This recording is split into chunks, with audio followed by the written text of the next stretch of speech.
Pangulo sa anak niyang si Sandro Marcos na kaya nitong tugunan ang mga kwestiyon laban sa kanyang allocable projects sa 1st District ng Ilocos Norte. Ang allocable ay termino sa DPWH na nangangahulugan na automatic funds sa ahensya na nakatuon sa social development. Sa isang report ng PCIJ, napag-alaman na top 1 and 2 sa listahan na may pinakamalaking allocables si Congressman Sandro at si Representative Martin Romualdez. Ayon sa PCIJ, sa 1.2 trillion peso allocables mula 2023 hanggang 2025. Magandang araw po sa inyo mga banateras. Ako po si Banat Girl. Ito po mga banateras, panoorin natin ito at sabay-sabay po tayong mag-react sa comment section. Alright, panoorin na po natin ito mga banateras. Mag-comment po kayo sa comment section at huwag po ninyong kalimutan mag-subscribe, i-like at i-share ang ating video. I am not Filipino for nothing. Mahalin po natin ang Pilipinas. Ito na po. Ang video na to, ganito lang ho kasimplihan mga kababayan. Pinsan ng presidente at anak ng presidente, sila ho ang nakakaladkad dito sa kung tawagin makabagong pork barrel na kung saan walang humpay na ghost project at insertion ang ginagawa nitong mga hinayupak na to. Ngayon mga kababayan, imposible hong hindi alam ng presidente yan. Imposible hong hindi niya alam na ang kanyang pinsan at ang kanyang anak talagang winawalang hiya ang pondo ng sambayanan. Kung hindi kumibo ang presidente, isa lang ho ibig sabihin yan. Malamang sa malamang kasabwat din ho sa kalokohan yaang mga nasa Malacanang. Pero bago yan, isang like at isang subscribe. Masaya na ho tayo dyan at sa mga gusto sumahal sa ating community, yung join button nandyan lang ho sa baba. Dito sa video na to, anak ng tokwa talagang itong si JC Abalos. JC Abalos, pakinig ka ha. Napakawawalang hiya nyo dyan sa House of Representatives. Anak ng tokwa, mantakin nyo mga kababayan. Napakaraming immoral na nangyayari dyan sa House of Representatives. Kapwa congressman nagkakabitan. Totoo, nababalitaan ho natin yan. Mga congressman nagpaparada ng sandamukal na babae sa kanilang opisina. Tapos yung bata nagsasalita kaugnay sa kung anong totoong nangyayari sa ating bansa, siya naman ho ang sinuspende na itong mga walang yang taga-ethics committee. Unahin nyo muna yung mga magnanakaw, tapos yung mga nagkakabitan na may asawa na, tapos sila nagsisibakan dyan sa House of Representatives. Alam nyo yan, anak ng tokwa, nasa iisang bahay kayo, alam nyo kung sino nagsisibakan dyan ng mga congressman. May mga mag-aasawa na nga nagagawa pang pagtaksilan yung kanilang mga asawa. Partida kasama pa nila dyan sa House of Representatives. Sobrang ika nga mga kasalanan dyan sa House of Representatives, sukdulan na talaga ho mga kababayan. Di na lang pagnanakaw. Talagang ika nga bakbakan ho ang labanan dyan mga kababayan. Rekta na ho tayo mga kababayan dito sa Pork Barrel King ha. Ito mga kababayan. Tinawag na Pork Barrel Kings sina Ilocos Norte 1st District Sandro Marcos at dating House Speaker Martin Romualdez. Tinawag na Pork Barrel Kings sina Ilocos Norte 1st District Sandro Marcos at dating House Speaker Martin Romualdez sa isang ulat ng Philippine Center for Investigative Journalism. Ayon sa Malacanang, bukas naman ang First Family sa anumang lifestyle check. Nagbabalik si Maricel Halili. Wala mong pinagbabawa sa lifestyle check. Open po, even before. Kahit si Pangulong Bongbong Marcos at ang kanya buong pamilya. Lifestyle check. Anak ng tokwa, di na namin kailangan silipin ang lifestyle ng First Family.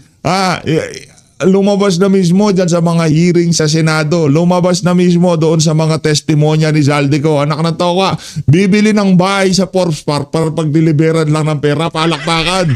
Anong lifestyle check? Mamaya ka sa akin, ante. Pagkatapos ito si JC Abalos, nako, talagang Merry Christmas ka sa akin lang yaka. Handa raw sa lifestyle check. Yan ang sinabi ng Malacanang sa gitna ng inilabas na report kamakailan ng Philippine Center for Investigative Journalism o PCIJ. Tinawag dito na Pork Barrel Kings sina Ilocos Norte 1st District Sandro Marcos at dating baka DDS yung investigative journalist. Naku, baka DDS yan. Ganyan sigurado mga kababayan. Pagka hindi na ho na-control ng Malacanang, yan naratibo na yan ha. Ano yan, pakanayan ng mga DDS. Mga siraulo yung mga yan Pagka hindi na nila alam kung kung paano trabahuin na naratibo.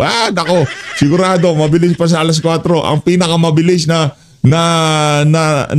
remedyo diyan sa mga ganyang klase nilang banat sabihin na DDS yung mga yan. Pakawala ni Duterte. House Speaker Martin Romualdez. Base sa PCIJ report, pinakamalaking bahagi ng tinatayang 1.2 trillion pesos allocable funds ng DPWH ang napunta raw kay Sandro Marcos. Sa loob ng 3 taon, umabot sa 15.8 billion pesos ang napunta sa distrito ng Presidential Son.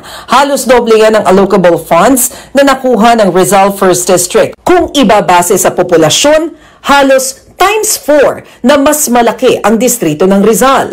Natanong ang palasyo kung ano ang masasabi ng Pangulo tungkol dyan. Nabasa na po ng Pangulo ang nabanggit na report or pag-uulat ng PCIJ. Alam naman po ng Pangulo na alam ni Congressman Sandro Marcos ang kanyang ginagawa at alam niya po kung paano ito sasagutin. Wala pang sagot tungkol sa PCIJ report si Congressman Sandro. Bukod dyan, hindi rin pinalagpas ng PCIJ ang umano'y allocable funds na napunta kay dating House Speaker at Leyte 1st District Representative Martin Romualdez. Sa datos po mga lawas siya kay Sandro Marcos sa pinakamalaking pork-style allocation mula 2023 hanggang 2025. Umabot ito sa 14.4 billion pesos para sa kanyang distrito. Gaya ng distrito ng Presidential Son, mas maliit na distrito ang hawak ni Romualdez pero mas mababa ang nakuhang pondo sa ilan pang mas mataong lugar. Tikumpa ang bibig ni Romualdez dito. Noong Agosto, ipinag-utos ni Pangulong Marcos ang lifestyle check sa lahat ng opisyal ng gobyerno. Pero hanggang ngayon wala pang update kung natapos na ito. Walang lifestyle check. Ang sigurado ho dito mga kababayan, ang sigurado ho dito, lahat ng pagtatakip gagawin ng administrasyon na to para mapakita na napakapayak ng kanilang pamumuhay dyan sa Malacanang. Ano lifestyle check? Ano ka natokwa? Magkakaroon sa travel ho nila milyon ang ginagastos ng sambayan ng Pilipino. Di ba, nung 2022, 2023, walang humpay ang pag-arriba ng mga yan sa iba't ibang mga bansa. Wala ho silang ginagawa kundi mag-travel. Anong lifestyle check? Ngayon, magla-lifestyle check tayo. Imposibleng napakalaking kabalbalan yan. Bibili nga ng bahay sa Forest Park para deliveral lang ng pera ni Zaldico Imbakan lang ng pera ni Zaldico dyan sa Forest Park. Diba? Mantakin yun. Ganun sila karami ng pera. O sige, wala na ako mapaglagyan siguro dun sa bahay ko dyan. O kunin nyo itong itong bahay na to sa ganitong lugar kasi mas okay yan Marami tayong pwedeng paglagyan ng pera galing sa nakaw na na dyan sa Ghost Project. Diba? Ganyan ho yan mga kababayan. Kaya yung lifestyle check na yan, kabalbalan ho yan. Hindi ho tayo naniniwala dyan. Ngayon, kung meron mabola ho nila itong itong investigative journalism, investigative journalist, nasa kanila ho yan. Pero sa bayan ng Pilipino, hindi na ho magpapabola dyan sa mga kabalbalan na yan. Nakanto, anong lifestyle check. Kita nyo naman mga kababayan, habang ang sambayan ng Pilipino naghihirap, at sinasalanta ng napakatindi mga bagyo. Anong ginagawa ng mga yan? Pakuya-kuya sa Malacanang. Pa-travel. Papunta-punta sa Malaysia, punta ng Japan, punta dito, punta dyan. Okay lang, kumpira nyo yan, anak ng towa. Di ba? Okay lang ho Kung pera nila ginagasta nila dyan, kaso baka pati pera nila, pera natin yun kahit saan tayo pumunta, kahit saan tayo magpaikot-ikot, yung pera nila, pera rin natin yan. Anak ng Petrang Garapata, napakawalang hiya talaga nitong mga walang hiyang to. Nagbabalita mula sa tapos na dito tayo kay ano pangalan to? Ito si Abalos. Lagay ko lang dito sa dalawang magtito to sa Pork Barrel King. Ayan talagang yung nila, yung pangalan nila talagang bagay na bagay sa mga kabalbalan nila. Dito tayo kay JC Abalos. JJ. Any questions from the media? Sir? Ma'am. Yesterday, the House of Representatives adopted a recommendation that will order Representative Barzaga to take down 24 social media posts which are the subject of the complaints. Have you checked if these have been taken down or some of them were taken down? And what will the committee do if it has not been taken down after the 24-hour period that the commission has been? So the 24-hour period has not yet elapsed. So we will be checking on it in due time, and in accordance with our committee report, if he doesn't take it out, much harsher disciplinary action may. O, tingnan natin. Hindi tatanggal ni Congress Miao yan kasi pagka tinanggal niya yan, para nagpasailalim siya sa mga masasamang elemento dyan sa House of Representatives. Yung mga post niya na yan ni Congress Miao. Kaya kung ako dito kay Congress Miao, anak ng tokwa, ready nga siya doon sa pinakamatinding punishment na ipapatay siya ng mga walang yang magnanakaw sa pamahalaan, di ba? Willing mo siya doon, walang problema sa kanya. Tapos yung harsh punishment mo, JC Abalos, anak ng tokwa, mga Abalos talaga. Pagka-apelido Abalos sa susunod na kung ano man tatakbuhan yan, buti na lang hindi nanalo yan si Benor Abalos, anak ng tokwa. Buti na lang talaga, mga sira. Yung mga baluktot ang tuwid ng mga yan. Di ba? Wala ko kayong aasahan dyan sa mga Abalos na yan, mga kababayan. Buti na lang natalo talaga yung si Benor Abalos. Yung merong chicks na kayakap, yung bata-bata pa si Abalos nun, siguro. Di ba? Sa mga susunod na video, pakita natin yung picture ni chicks, yung kayakap niya, gano'n. Meron siyang picture kasama yung chicks. Ikaw ba, Brad? Wala kang kasamang chicks? Wala kang kayakap na chicks na picture? Huwag mo hayaan lumabas. Anak ng tokwa, kakalat yung sigurado. Will be imposed upon him. Which is expulsion. Well, it is not up to me to say because the Committee on Ethics, we are a collegial body and we merely make recommendations to the plenary regarding that matter. But it is an option. Well, it is always an option because that's enumerated under our rules as well as the Constitution. Sir, was a harsher punishment than a 60-day suspension? The Constitution provides for expulsion. Just that, expulsion not higher than the 60 days. Yes.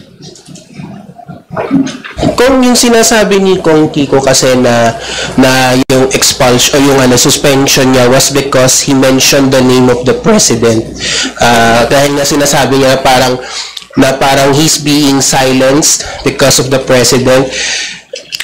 Can you say this once and for all? Did the president influence you in expelling Congressman Barsaga? Kung titingnan po natin, diretsahin muna, anak ng tokwa. Hindi na kailangan ng impluwensya ng Pangulo dyan. Nandyan yung anak niya at saka yung pinsan niya. Anak ng tokwa, hindi na kailangan yun. Si Sandro Marcos, galit na galit dyan siya kay Congress Miao gusto niya yung pagiging vindictive ng kanyang tito. Siguro nung linapitan siya, tinanong siya, nagalit siya. Nakanato ko mayayari ka sa akin sa Ethics Committee. Kaya yan nung nangyari dyan. Ang puno dulo dyan, yung pa-video-video niya kasama, yung mga pa-picture-picture, video-video kasama yung mga chika bebos. Walang kwenta yun. Nakanato ko, mas immoral yung ginagawa ng ibang mga congressman dyan, pero okay lang sa kanila. Ang talagang kinasama ng loob ng mga pamunuan dyan sa House of Representatives, nung inumpisahan ng banatan itong si Congress Miao, itong si Sandro Marcos, at itong si Martin Romualdez at itong si Marcos Jr. Wala akong pakialam yun, anak ng tokwa. Yung iba nga dyan, may mga asawa na kakabitan nila, mga kagaya pa nilang congressman. Di ba? Pagka nagkainitan sa party-party, sila nagbabakbakan. Di ba? Si JC Abalos, alam niyo yan. Open secret yan lalo na yung mga bata-bata, maiinit ang katawan, anak ng tokwa, kahit na merong girlfriend, boyfriend yan. Kaya tingnan nyo mga kababayan, yung iba dyan na nag-aasawahan. Last Congress, sino yung nag-asawang congressman? Akala ko nga si Sandro magiging niyang congressman na yan iba pala yung nakabakbakan niya. Hindi, ganyan talaga buhay. Di natin alam kung sinong magiging katapat mo nga, di ba? Alam nyo, tinutukoy ko. Sige, pangalanan na natin. Hindi na, wag na. Kung kilala nyo, comment nyo sa baba. Di ba? Balita ko, buntis na daw ngayon yun Sinong naging asawa niya? Congressman din. Pagka ako kasi mga congressman dyan, nagkakainitan, sila nagbabakbakan. Anong immoral doon? Anong immoral sa dalawa? Yung naglalabas na sa loobin, yung isang congressman, kung ano nakikita niya sa loob ng house, o yung sila nagbabakbakan. Buti na nga, nagkatuluyan. Ang problema, baka yung lalaki, hindi naman talaga lalaki. Ang committee report, pinarusahan po si Representative Barsaga on 3 grounds. Unang-una, Republic Act 6713, Code of Ethics, of course, ang ating House Rules under Rule 20, and finally, conduct on becoming of a member. So, tungkol po sa inyong katanungan, kung titingnan natin ang committee report, pati ang records, madalas po i-bring up dito ang freedom of expression. Pero kung bubusisiin po natin ang mga annexes na naka-attach, kung ano ang mga speech na dineliberate ng ating committee, of course, the freedom of expression, constitutionally protected right yan eh. Lahat tayo may karapatan sabihin kung ano ang ating mga hinaing at mahalaga yan sa bawat demokrasya. Kung titingnan niyo po ang House of Representatives, binubuo po kami ng iba't ibang partido, iba't ibang pananaw, iba't ibang constituency. Ngunit, bagamat may mga pinagkakaiba kami pagdating sa pananaw, kami po ay professional pagdating sa isa't isa at meron po kaming respeto sa institusyon pati po sa mga proseso.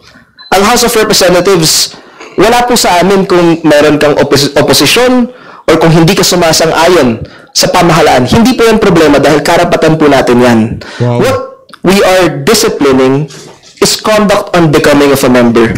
Kaya napakahalaga po ng ethics recommendation na na-adopt ng plenary because we have to draw a line between the genuine exercise of freedom of expression, ang totoong freedom of expression, kumpara sa conduct on becoming of an elected official.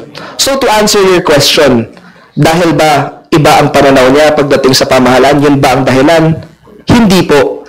Kasi kung titingnan natin ang linalaman, kung genuine political criticism ang dahilan kung ba't siya tinanggal kung ba't siya sinuspinde sa Kongreso, ostentatious display of wealth, may mga larawan po and attached po yan sa complaint.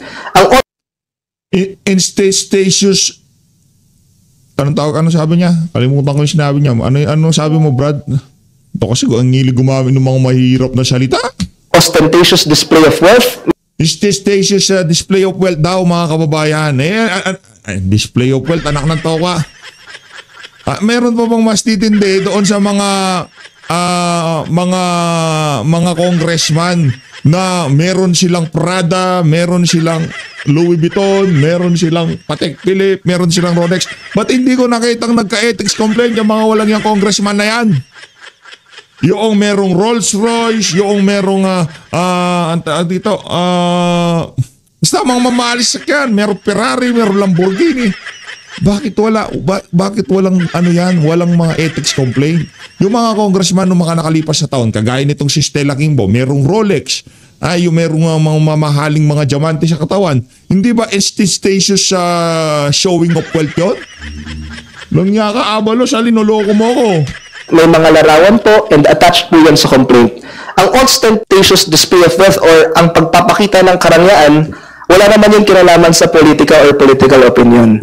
Pangalawa, ang lewd photos, ang pagpapakita ng mga imahe na nakakabastos sa ating mga kababaihan. Anong nakakabastos? Yung nagsisibakan dyan sa House of Representatives o yung mapagmahal sa mga chicks kagaya nitong si binata yan? Anak ng tao ka, binata yan. Ano ka, bakla ka ba? Mas nasasaktan ka ba dun sa mga babaeng kasama niya sa picture?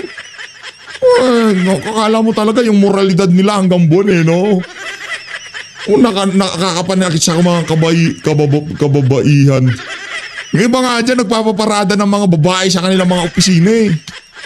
Hindi po yan political criticism or speech. So kung titingnan po natin yung subject matter, and of course, if you are going to make certain pronouncements, for example, ang pagsunog ng Kongreso, or kunwari po, ang pagdala ng airsoft sa rally, hindi po ito ang genuine criticism na pinopromote po natin sa House of Representatives. Kung titingnan niyo po ang House, iba't ibang partido ang nandito. May Nakabayan ka, may Liberal, may Akbayan, may NUP, may... At lahat sila nagkakaisa para suportahan ng mga magnanakaw. Para pagtakpan yung mga proponent. Alam mo, merong NUP, merong ganito. Kalokohan yan. Iilan na lang yung totoong opposition dyan sa House of Representatives na yan at mabibilang mo sa daliri yung totoong talagang tunay na may pagmamahal sa bayan. Walang niya kayo. PFP, may PDP, iba-iba ang pinanggagalingan.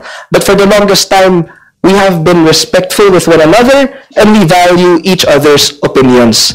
Kaya sa akin po, sumasang-ayon po ako sa ating mga kasamahan naniniwala ako na mas malaking issue ang korupsyon. Tamang-tama po yan. Kaya ako po, binabati ko po ang mga miyembro ng mga kamera na binanggit yan nung in-explain nila ang kanilang boto. Dahil hindi dapat yan mawala. Walang nag-explain ng boto. Anong in-explain ng kanilang boto? Lang niya kayo. Yung kanilang yung adopted committee report. Okay. Yung in-explain nila. Walang problema yun. Yung mga yan pumasok lang naman karamihan dyan para talagang suspendihin itong si Congress Meow. Yung masyado ko silang kumbaga malalim sa kabalbalan sa House of Representatives, kaya pag kasi meron binanatan itong si Congress Meow, kahit hindi sila ang pinatutungkulan nasasaktan kasi malalim na sila sa kalokohan dyan baka mga karamihan siguro ng mga bumoto na suspendihin itong si Congress Meow, malamang mga proponent yung mga walang yan sa kamalayan ng sambayan ng Pilipino, dahil mas mabigat naman yan kumpara sa ethics pero kami po sa Ethics Committee, ang mali po ay mali, malaki man o maliit. Ang mandato po ng Ethics Committee ay sagutin, itry ang mga ethics complaint na sinasampa sa amin. At yun po ang aming ginagawa. Kapag may magpa-file ng complaint sa maski sinong kongresista na may kinalaman sa mga maanumalyang transaksyon pagdating sa infrastruktura or kung ano man, handa po kaming sagutin yan sa Committee on Ethics at gagawin namin yan within 60 session days pursuant to our rules. May mga katanungan pa po ba? Regarding dun sa sinabi niyo rin, kasi I think it was Congressman Levisto who said that na parang dapat maraming mga ibang congressman na involved sa alleged corruption na hindi pa naiimbestigahan. Yung Committee on Ethics and Privileges ba, sir, pwedeng mag-launch ng motu proprio o kailangan merong magsampa ng complaint for the committee to address it? Of course, maraming paraan kung paano pwede mag-acquire ng jurisdiction, Committee on Ethics. First, anyone can file a complaint. Any citizen, any member of the House, motu proprio, posible yan. And that idea na magkaroon ng motu proprio investigation has been lobbied time and time again. But, according to our previous Committee on Ethics hearings, may apprehensions yung ibang mga miyembro dahil kami po ay nagfa-function bilang isang quasi-judicial body. You cannot be judge and prosecutor at the same time. At the same time, ako po ay isang presiding officer ng committee. Should any member of the committee launch a motu proprio investigation, we will act upon it, we will vote on it, at yun po ang mangyayari. So sir, would it be safe to say na you are waiting for possible complaints from the people or from lawmakers against those allegedly involved sa corruption scandal sa infrastructure? Yes, that is true. Nag-ahabang lang naman po kami kung ano ang complaint na isasampa. Wala, anak ng toko, pagdating sa korupsyon, walang walang magsasampa ng ethics complaint dyan. Dahil yun ang pinaka-ethical na gawain dyan sa House of Representatives. Mag-insert, maging proponent, di ba? Magnakaw ng budget. Yan ang pinaka-ethical na bagay na gawin ng isang congressman dyan sa House of, di ba? JC Abalos, di ba? Ganon. Kasi kung hindi yun ang ethical, dapat yun sila yung mga unang nasuspindi. Di ba? Anak na to, dati kang speaker tapos nakakaladkad ka dito. Wala. Yayariin ka namin dito. Buong House of Representatives napapaya dahil dyan sa mga ginawa niyong dalawa ni Saldico. Yari ka sa amin. Meron ba kayong naririnig na ganon? Wala. Kasi ang pinaka-ethical na bagay na gawin dyan sa House of Representatives, pagnakawan ng sambayan ng Pilipino. Sagutin ang tawag ng presidente na magpa-insert ng 100 bilyong piso. Yun ang pinaka-ethical na bagay na gawin. Ang pinaka-ethical na bagay na gawin dyan, magsuot ng Patek Philippe, bumili ng sandamukal na sasakyan. Diba? Yan ang pinaka-ethical. Pero yung babatikusin mo si Martin Romualdez at si Sandro Marcos, unethical yan. Yan ika nga mortal sin dyan sa House. Masususpende ka dyan. Di ba, JC Abalos? Sa aming committee, sasagutin po namin yan. As a matter of fact, nagkaroon na nga kami ng isa dati. Pero ano yung nangyari po? Nagkaroon kami ng initial deliberation, naging moot and academic, kasi hindi na member ng House Yung jurisdiction po ng Committee on Ethics, House members po. Pero, hindi ibig sabihin itong conduct of unbecoming, hindi ibig sabihin hindi na umaandar yung mga ibang institusyon ng pamahalaan. Tandaan po natin, gumagawa rin ng investigasyon yung ICI, yung Ombudsman, and of course, kami sa Committee on Ethics, we are closely monitoring the situation because possible ethics complaints may arise. And that is why handa po kami at any given time na mag-cater sa ganitong mga klaseng kaso. And of course, gusto ko pong sabihin ulit, at ididiin ko po ito, kung nasa kapangyarihan ko lang unahin ang mga sangkot sa mga maanumalyang gawain, mas magandang yun nga po yung unahin. Tama po. Uy, nagpapakalibiste siya. Uy, bakit ngayon lang? Pambira, tagal na ng issue na yan. Unahin. Ay, wala ba kayong motto proprio power kayo dyan sa ethics committee? Dapat meron kayong ganyan. O baka talagang hindi nyo binigyan ng sarili nyo para kailangan meron pang maghain para maimbestigahan yung mga kapwa nyo. Anak ng tawa, wala kayong police power na kayo dyan ha. Nagbabanatan kayo pag may party sa House of Representatives. Bawal yan, may asawa na kayo. Ethics committee kayo. Ay, ikaw anak ng tawa, gaano katotoo na dinideliveran ka ng pera ni Saldico? Imbestigahan ka namin sa ethics. Pinoprotektahan namin dito ang dignidad ng House of Representatives. Yari kayo sa amin, ethics kayo sa amin. Di ba? Walang gano'n, kailangan meron po maghain. Mga siraulo pala kayo eh. Po ang aking mga kasamaan sa Kongreso, and I commend them for putting that up in the national consciousness. Let's not forget that. But as far as the Committee on Ethics is concerned, doon po kami sa loob ng aming jurisdiction and in accordance with our processes. Sir, last na from my end, were you referring to former Congressman Saldico? Yun yung previous case na. Thank you, sir. Eh, talaga, panglaglag na yun eh. Anak ng tawa, panglaglag. Talaga linaglag si Saldico. Pambihira naman oo. May another question tayo. Si Jelly ang nauna. Jelly of DWIZ. Yes. Sir, regarding po dun sa 60 days na suspension ni Congressman Barzaga, di ba may isa pa pong inihain galing po kay Congresswoman Janet Garin regarding dun sa ethics complaint po. Bukod pa po ito sa NUP, di ba? And ano pong magiging hakbang din ng ethics committee regarding dun sa bagong inihain po? Ayon sa aming mga rules and procedures, I cannot deny the existence or non-existence of any pending ethics complaint. Ayoko rin po magbigay ng kahit anong premature remark na maaaring bahiran ang integrity at impartiality ng ethics process. So of course, may integrity daw and impartial.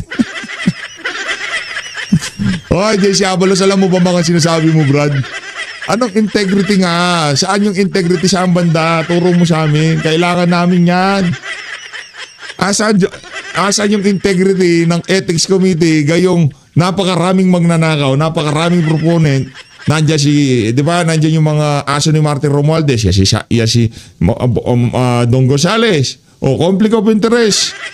O, kaya kamakailan lamang, talagang binanatan siya ng ombudsman. Siguro, nag-usap na sila, okay na sila. Kaya, sabi siguro ng ombudsman, ikaw naman, dati naman tayo magkasama dyan. Don Gonzales, ako ito, kaibigan mo dati. Boeing Remulla, at your service, di ba? O, laki ng kinikita mo dyan. O, nasa na si Don Gonzales. Dami tayo pwedeng anuhin dyan.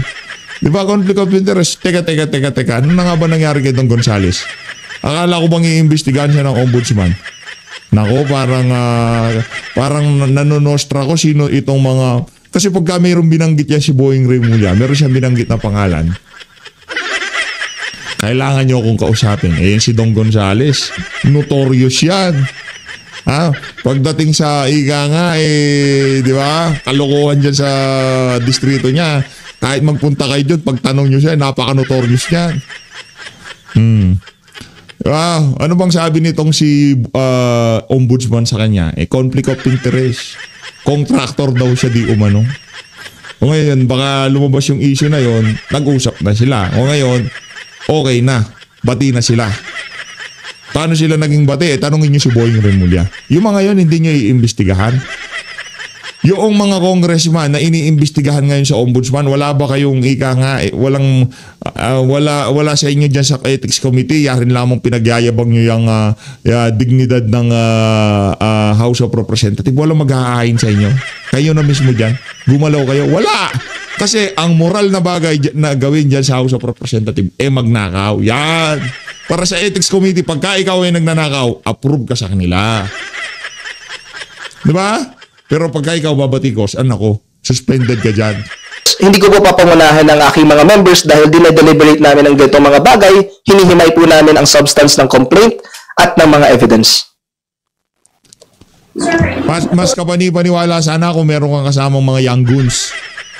Dapat sinama mo yung mga young goons para talaga medyo convincing yung mga atake mo. Walang dating eh. It's a question lang ni Gab kanina. So, yun po bang mga pronouncements ng mga congressmen like De Viste, San Fernando sa floor saying plundering the coffers of government proposed infrastructure projects is what's unethical, and then maybe nag-get na yung kampanya ko Batanggin, yung lawmaker, yung isa sa mga inak sa kanya. Is that enough for the panel to begin an investigation, an ethics investigation? In order for the ethics panel to begin an investigation, we must first acquire jurisdiction over it. And anyone is free to file a complaint, a resolution, launch an investigation, and we will act accordingly. Wala nga kasing wagla anak ng tokwa. Oy, JC Abalos, siraulo ka ba ha? Siraulo ka ba? Nagtatanong ko sa'yo, siraulo ka ba? Paano ka maghahain ng ethics complaint kaugnay sa korupsyon ng isang congressman, kagaya mong congressman, kung magnanakaw ka din? Kasi lahat, karamihan sa kanila magnanakaw. Ngayon, yung isang tao dyan, magpapile ng ethics complaint doon sa kamukha niya magnanakaw, di, anong gagawin nila? Maglalabasan lang sila ng baho dyan sa ethics. Kaya hindi mangyayari yun. Anak ng tokwa, hindi ko pwedeng i-report itong si ganito sa ethics committee. Anak ng tokwa, meron din ako mga kalansay sa aparadol ko na pwede nilang ilabas anumang oras. Di ba? Walang maghahain ng ethics complaint sa mga congressman na yan. Hindi ko meron, hindi pa alakbakan, pero ngayong mga panahon na to, ang pinaka-moral na bagay dyan sa House of Representatives magnakaw para sa ethics committee. Di ba? Sir, do you think Congressman Levista should file an ethics complaint against Congressman Guardiola for your committee to acquire jurisdiction and investigate the partyless congressman? That would be his prerogative to do so, and we would be... Kasi nga, hindi yun yung moral thing to do. Hindi ganun yun. Yan si Congressman Leviste, alam niya kung ano magiging findings ng Committee on Ethics kung sakaling maghain siya na ang tawag dito ng ethics complaint dapat dito kay Guardiola. Alam niya na hindi naman tatagos yan. Kaya ba't pa siya mag-aaksaya ng oras dyan? Be ready in the event that any case would be filed against any congressman. And of course, I would like to remind everyone that the Committee on Ethics, it's a quasi-judicial and quasi-political function. Why would I like to highlight this? Quasi-judicial function siya dahil ang Committee on Ethics, guided kami by the contents of the complaint, by evidence, by the Constitution, and by our rules and procedure. Sa amin po, sa Committee on Ethics, meron kaming 60 session day time limit to conclude our hearings when it comes to addressing a case. So, should an ethics complaint be filed against any member of the House of Representatives, handa po kaming tanggapin ito, and maganda po na naka-attach lahat ng ebidensya ng complaint para at least ma-actionan natin yan in accordance with our rules.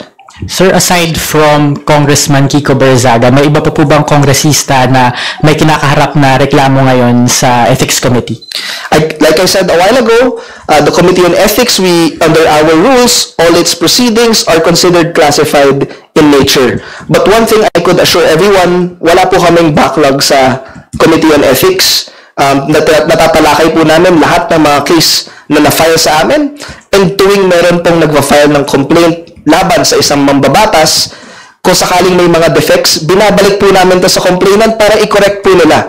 Kaya maski sino po pwede mag-file ng complaint laban sa kahit sino mang member ng House of Representatives. Congressman, sino po yung 11 na nag-abstain kahapon? Ay, hindi ko rin po alam kung sino. I said never got a copy of the vote. Okay, thank you. Okay. Another question? Sige, Red. Kung, you said nga po na yung ethics ko, first off, minadali niyo po ba yung judge, yung parang decision niyo kay Barzaga? Kasi parang ang bilis ng pangyayari. I mean, he was only, na-file lang yung complaint only a few months ago, and then parang ang bilis kagad ng decision. Why the haste? I mean, Do you think once it's a hasty decision, may nag-utos ba na the decision was going to be enforced? Just to be... Ito namang si reporter, why the haze? Kasi nga naman, binanatan niya si Sandro Marcos.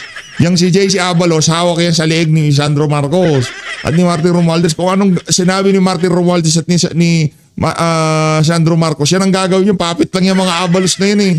Mga utusan lang ng mga Marcos at Romualdez yung mga Abalos na yan. Paano kayo? Blunt about it. Talaga, The Committee on Ethics, nag-acquire kami ng jurisdiction, natanggap namin yung complaint September 17, mahigit 2 buwan.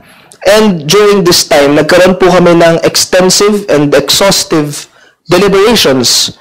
Kung tatandaan niyo po, nung nandun kami sa initial deliberations ng complaint, late si respondent Barzaga dahil napuyat siya, still, we allowed him the time to present his personal defenses. Nung nagkaroon po tayo ng adjudicatory hearing, nag-file siya ng motion for postponement kasi may sakit po ang kanyang abogado. Yung ginawa po ng committee, nag-schedule kami ng special hearing para masigurado na nandun yung karapatan niyang i-cross-examine ang testigo ng mga complainant. As a matter of fact, i-share ko na rin po, throughout the duration of these proceedings, there were some members na na-frustrate na rin kasi nandyan yung complainant, kompleto yung mga tao, kung late man yung respondent or absent, may mga kasamahan tayo na sinasabi, ba't hindi na lang tayo mag-judgment on the pleadings?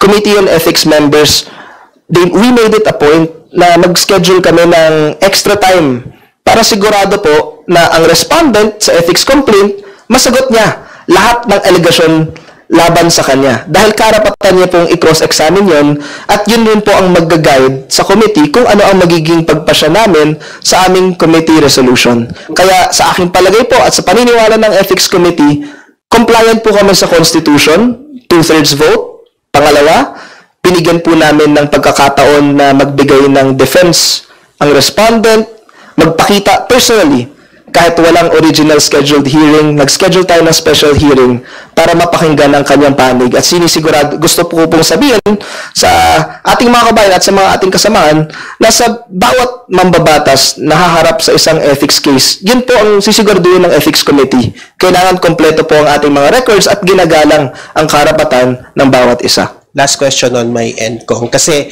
right now, the backlash right now is on your committee. Kasi parang pakiramdam nila, pinanigan ninyo yung mga kurakot na sangkot sa flood control while Barzaga, who is speaking openly against corruption in the Marcos administration, siya pa itong na-suspend ng House of Representatives. So, parang ang dating is let's be blunt, the crocs protecting each other. The crocodiles protecting each other. What's your thought on that, Kong? Brad, siguraduhin mo hindi ka congressman sa mga sinasabi mo na yan. Anak ng tao ko, i-ethics complaint ka niyang si masakit. Masakit, umaray ka, langya ka. That's my last question. Gusto ko pong ipaalam sa ating mga kababayan, sabi ko nga kanina, nakikiisa ako sa panawagan ng aking mga kapwa mambabatas at naniniwala ako mas mabigat na parusa at mas maganda kung uunahin natin ang mga members ng Kongreso na sangkot sa ganitong mga anomalya. Wala ngang maghahain. Kasi alam nila na aso ka ni Marcos Jr., Sandro Marcos, at nitong si Martin Romualdez. O JC Abalos, huwag mong tangahin ng taong bayan. Aso ka ng mga individual na yan. Ikaw may hawak sa ethics. Maghahain sila kay Martin Romualdez, kay Sandro Marcos. Sa tingin nyo ba tatagos yan? Anak ng presidente, sususpendihin mo. Ano kasi Raulo? Wala maghahain dyan, mga kababayan. Ito naman si JC Abalos, ginugood time mo kami, Brad. Huwag mo good time yun. Mas magandang sila unahin kasi mas mabigat yun eh. Tama. So dahil mas mabigat yan, of course, kailangan ko po i-acknowledge kung ano ang limitations ng Committee on Ethics. Yun. And on my end po, malaking pagkakamali man yan o maliit, hindi po natin pwedeng baliwalain ang isa. Kaya nga po naniniwala po ako na napakahalaga na i-hold natin accountable ang mga involved sa flood control corruption scandal. Pero gusto ko po ipaalam sa ating lahat, hindi po mutually exclusive ang pag-demand ng accountability sa graft and corruption and sa pagdemand ng proper conduct from our elected public officials. Yan ang problema sa inyo dyan sa House of Representatives. Ang tanong dito, JC Abalo, si Raulo ka ba? Ano ba ang dahilan kung bakit nyo sinuspindi itong si Congress Miao? Si Congressman Kiko Barzaga? Dahil ba doon sa mga kasama niya mga chika babes? Hindi yun. Ang punot dulo dito ay na-offend itong si Charis. Nasaktan si Martin Romualdez.